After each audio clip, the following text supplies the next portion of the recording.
As we continue to reopen during these unique times, I'm joined now by Don Smith from the Cornwall Community Museum, as well as Laiah, one of the summer students who will be at the museum this summer as it reopens. So welcome to the show, both of you.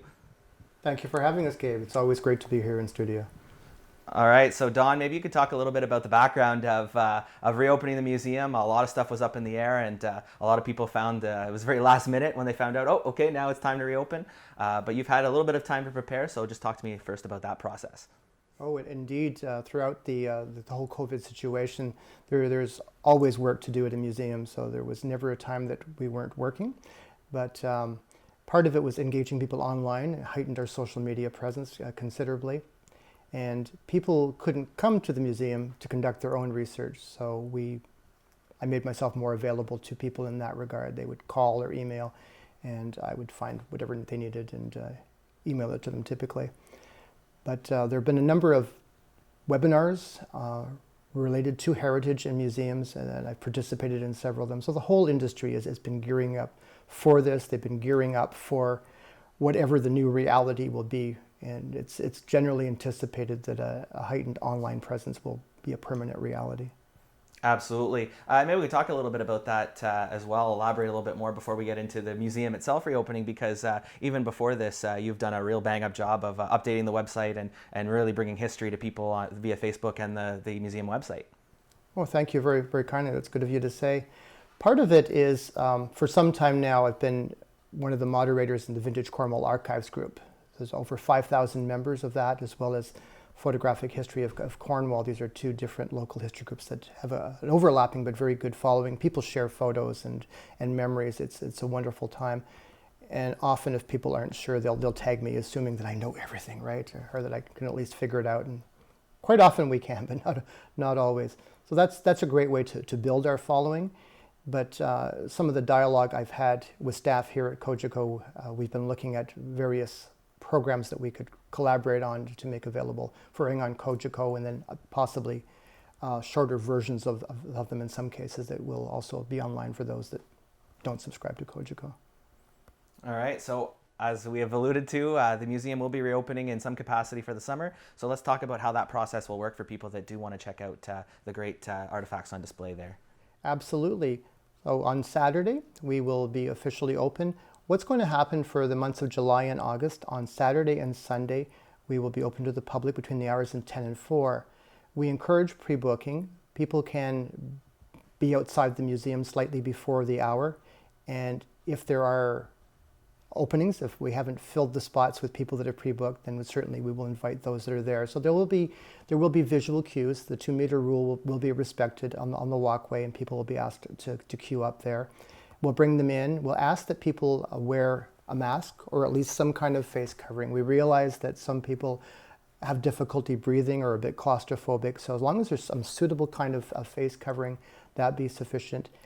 For those that show up without one, we will provide a mask. And if you've been following the news, that's going to be mandatory as of next week anyway, anywhere that we go, any public place that we go. We will also be providing the public with nitrile gloves. So these are hypoallergenic gloves. They're not latex, which some people react to. And the group sizes will be limited to 3 per tour if they're not from the same household, and about 5 per tour if they are. Now, Laiah and I will be conducting overlapping tours. We're going to stagger them by about 5 minutes to give one group a chance to move ahead, so that we are respecting the social distancing between the two. But each hour we have a capacity for two separate groups coming through. And we've actually had our first booking for Saturday. Excellent. So Laiah, of course, we've just alluded to how you're going to be part of this. So you're a summer student there at the museum. So let's talk a little bit about your background and what led you to this position. So I was a co-op student with the city of Cornwall and Choose Cornwall last year, January to June 2019. So that really got me a foot in the door with this placement, because I worked with Emma Meldrum at City Hall and then Kevin Lajoie at Choose Cornwall, and they were both really much engaging with the public, but also the business side of things. So I have with that background, I feel I can do a good job here with the museum, because it's really important to understand that it is about the history, but also the engaging with the public aspect of it as well. And talk to me a little bit about that, engaging in the public. We were talking off camera before the interview, and you mentioned that you like to go into communication. So how do you think that's going to benefit that? Yeah, so I really think that like communications also with the public as well, like engaging with the public online, like social media and Facebook, and also like the website and stuff. It's important that not only in person are we like engaging with the public, like on like a familiar level, but also online, because you have to like stay connected all the time. That way people can stay updated and like always know like what's going on at the museum, but also like the more personal side, get to know the workers and like the curator and everyone else too. And it may be a chance for you to learn a little bit more about Cornwall's history. Yeah, for sure, definitely. All right, so Don, just remind our viewers if they do want to take advantage of the opportunity to tour the museum, how they can get in touch with you to do so. Right, so hopefully this will be displayed on your screen. cornwallhistory@outlook.com is an email that you can readily reach us at, as well as our line, 613-936-0280. We're not always able to grab the phone, but there is voicemail, and we are very good to get back to you. So if you request your time, we'll confirm that with you by similar method, either by email or by phone. Again, for the month of July, we'll be open Saturdays and Sundays. For the month of August, if all continues to go well, we will also add in Fridays to the mix, so Friday, Saturday, and Sunday.